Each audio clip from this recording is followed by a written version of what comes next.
নমস্কাৰ মই মোৰ অকল যদি অনুৰাগী মোৰ ফালৰ পৰা সম্মান জনাইছোঁ। মই আগৰ ভিডিঅ'টোত আপোনালোকক আইপতি বিভিন্ন লগ্ন সাপেক্ষে বিভিন্ন ঘৰত অৱস্থানৰ বিষয়ে কিছু আভাস দিছোঁ। আপোনালোকে নিশ্চয় গম পালে।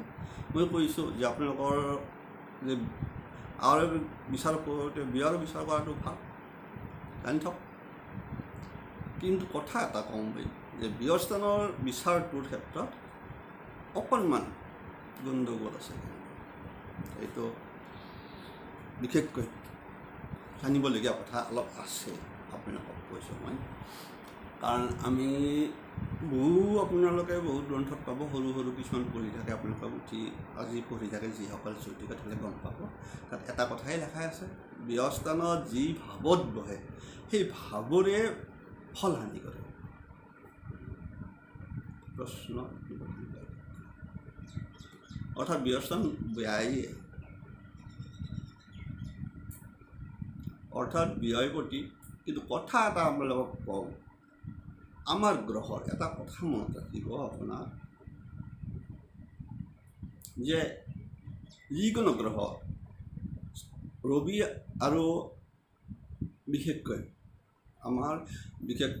ৰবি, চন্দ্ৰ, ৰাহু, কেতু এই চাৰিটা গ্ৰহ বাদ দি বাকী প্ৰত্যেকটা গ্ৰহৰে 5টা গ্ৰহৰে আপোনাৰ 9টা গ্ৰহ আপোনাৰ দুটা ভাৱত বহি থাকে, দুটাকৈ ঘৰ আছে।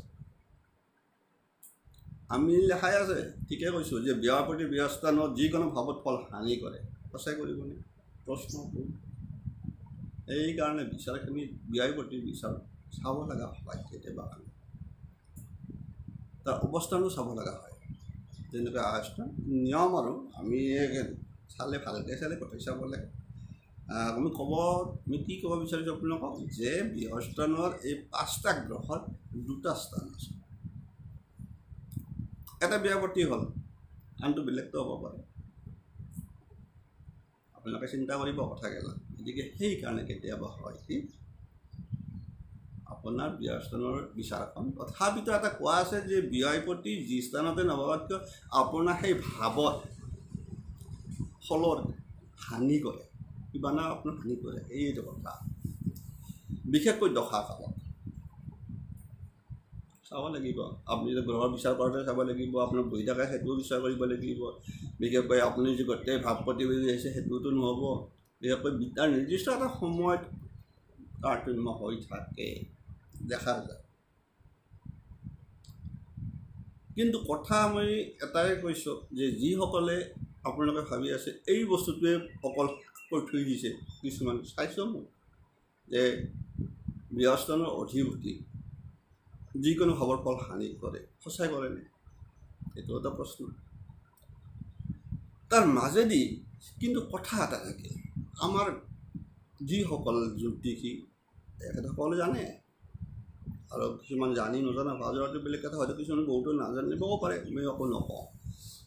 কিন্তু আমাৰ এই যে বিশেষকৈ ভাৱ, অশুভ ভাৱ, বিশেষকৈ ষষ্ঠ, অষ্টম, দ্বাদশ, কিন্তু ইয়াৰ মাজত কিন্তু এই কোৱা আছে যে কেতিয়াবা হয় কি সেইটোৱে মানে বহি পেলাই জাগা চেঞ্জ কৰি দিলে এটা কিন্তু যোগ সৃষ্টি হয়। সেইটো হ'ল বিপৰীত ৰাজ্য। অৰ্থাৎ সি আপুনি যিমান কষ্ট নহওক কিয় তাৰ পৰা উঠি পেলাই আপুনি এটা খুব শুভ ফল পাব। যাক কোৱা হয় বিপৰীত ৰাজ্য। নিশ্চয় আপোনালোকক দিছোঁ বা কোৱা নাই যদি কম পিছত বাৰু আপোনালোকে যদি পোৱা নাই বিপৰীত ৰাজ্যটো বিষয়ে মোক জনাব, মই সেইটো বস্তু আপোনালোকে বুজাই দিম। তাৰ মাজেদি মই এটা কথা ক'ব বিচাৰিছোঁ যে ইয়াতো আৰু কথা এটা থাকিল, যে এই যে মই ক'লোঁ দ্বাদশ প্ৰতি বিয়স্থান বেয়াটো হ'ল, কিন্তু যদি ব্যয় প্ৰতি 6ষ্ঠ স্থানত থাকে, মনত ৰাখিব জাতক কিছু পৰিমাণে সাময়িক পীড়িত হ'লেও ইয়াত কিন্তু এটা যোগ হয়। সেইটো এই মই ক'লোঁ ৰাজযোগৰ নিচিনা হয় কি অকল থাকিল। যদি ধৰক এতিয়া ব্যয় প্ৰতি 6ষ্ঠত থাকিল আৰু 6ষ্ঠপতি ব্যস্থানত থাকিল, বিপৰীত ৰাজ্য থাকিব। অকল যদি 6ষ্ঠপতি যদি আপোনাৰ ব্যয় প্ৰতি 6ষ্ঠ স্থানত থাকে, অৰ্থাৎ আমাৰ কোনটো আছে ঋতুস্থানত থাকে, তেতিয়া আন এটা যোগ হয়, সেইটো শুভ যোগ, সেইটো হ'ল বিমল যোগ বা বিমলা যোগ বুলি কয় কিছুমানে, বিমল যোগ। এই জাতকত কি হয়, ইয়াৰ ফলত জাতক ধনী হয়, জাতক মিতব্যয় হয়, সুখী হয় আৰু শত্ৰুজয় হয়। ইম্পৰ্টেণ্ট, জানিব লগা, মনত ৰখা কথাটো। কিন্তু আপোনাৰ ব্যয়পতি যদি ষষ্ঠত আছে, আপুনি জাতক, আপুনি ধনী হ'ব, মিতব্যয় হ'ব, সুখী হ'ব, শত্ৰুজয় হ'ব। মোৰ আছে, আপোনালোকক মোৰতো হ'ব লাগিছিল নাই।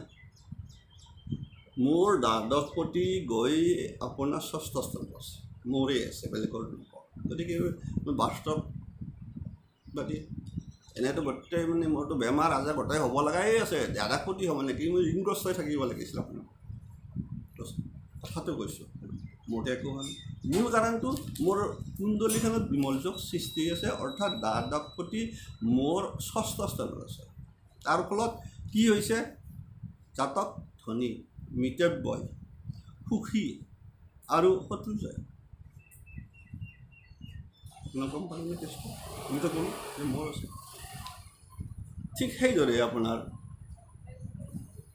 যদি দ্বাদশপতি অষ্টমত থাকে, অষ্টমত থাকে, ঠিক এইটো অষ্টম পৰি আপোনালোকে ঋণগ্ৰস্ত হয়, কিবা হয়, আপোনাৰ মানে এনেকুৱা কিবা বহুত কথা হয়। কিন্তু কি কৰা আছে, যদি সেইটো দ্বাদশপতি অষ্টমত থাকে, তেতিয়াও আপোনাৰ এই মই ক'লোঁ বিমলা যোগ, বিমল যোগ বুলি কয়, বিমলা যোগ হয়, যাৰ ফলত জাতক ধনী হয়। একেই কথা মনত ৰাখিবা। কিন্তু যাৰ ফলত জাতক ধনী হয়, কিন্তু ইয়াত এটাই বৰ বেয়া গুণ আছে, জাতক অল্পায়ু হয়। দ্বাদশপতি যদি আপোনাৰ যদি মাৰক মৃত্যু ভাৱ তাত থাকে আহি পেলাই, তেতিয়াহ'লে জাতক কিন্তু অল্পায়ু হয়। থকা দিনকেইটা জাতক সুখী হ'ব, চাব সুখী থকা দিনকেইটা, আৰু জাতক ধনী হ'বই। গতিকে ঠিক সেইদৰে আহি গ'ল। আৰু এটা ভাল ফল আছে কি, দ্বাদশপতি যদি একাদশত থাকে, এনেতো পাব আপোনালোকে, সেনেকৈ মই কৈছোঁ, আচল ভিতৰুৱা কথা কৈ আছোঁ মই এতিয়া। চাব লাগিব, যদি দ্বাদশপতি যদি আপোনাৰ একাদশত থাকে, আস্থানত গুচি যায়, তেনে সেই জাতকৰ ধন লাভ হয়, জাতক ক্ষতি লাভ কৰে। চাওক, কিন্তু কথা থাকিল, সেই জাতক কি হয়, বন্ধুৰ দ্বাৰাই প্ৰতাৰিত হয়। আপুনি যিমান ভাল, আপুনি বন্ধুৰ দ্বাৰা প্ৰতাৰিত হ'ব, বেইমান কৰিব, বেইমানি কৰিব আপোনাৰ বন্ধুৱে আপোনাক। গতিকে আপোনাৰ ধন লাভ হ'লেও ক্ষতি লাভ কৰে, সেই ক্ষতি আপোনাৰ এই পিছফালৰ পৰা বন্ধুৱে চুৰি মাৰে। ঠিক এইটো হয়, সেইসকলৰ দ্বাদশপতি যদি একাদশ আস্থানত থাকে, তেতিয়া সেই জাতকৰ ধন লাভ হ'ব, ক্ষতি লাভ কৰিব, আৰু বন্ধুৰ দ্বাৰা প্ৰতাৰিত কৰিব। বেয়া লাভ আছে।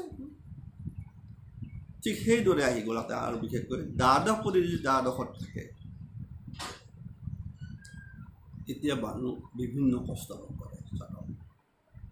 জাতক কৃপণ হয়, আনকি জাতকৰ জেল জৰিমনা হ'ব পাৰে, ৰাজদণ্ড ভোগ কৰে। কিন্তু জাতক দীৰ্ঘায়ু হয়, সেই জাতক দীৰ্ঘায়ু হয়, কিন্তু জেল জৰিমনা থাকে, ভয় থাকে। আপোনালোকে এনেকুৱা থাকে। গতিকে একেলগে কৈ দিলোঁ আপোনালোকক দ্বাদশপতি ভাৱ। বাকীখিনিতো কৈছোঁৱে যে দ্বাদশ ভাৱটো এনেই প্ৰায় আপোনাৰ এক লাইনত কৈ দিছে, দ্বাদশপতি যি ভাৱত নাথাকেও সেই ভাৱৰ ফল হানি কৰিব। কিন্তু আজি আপোনালোকে গম পালে যে দ্বাদশপতি যদি আপোনাৰ ষষ্ঠ স্থানত থাকে, দ্বাদশপতি যদি আপোনাৰ অষ্টমত থাকে, দ্বাদশপতি একাদশত থাকে, দ্বাদশপতি দ্বাদশত থাকিলে বেয়া, কিন্তু আনফালে আপোনাৰ কিন্তু আয়ুস দীৰ্ঘায়ু, কিন্তু বেয়া।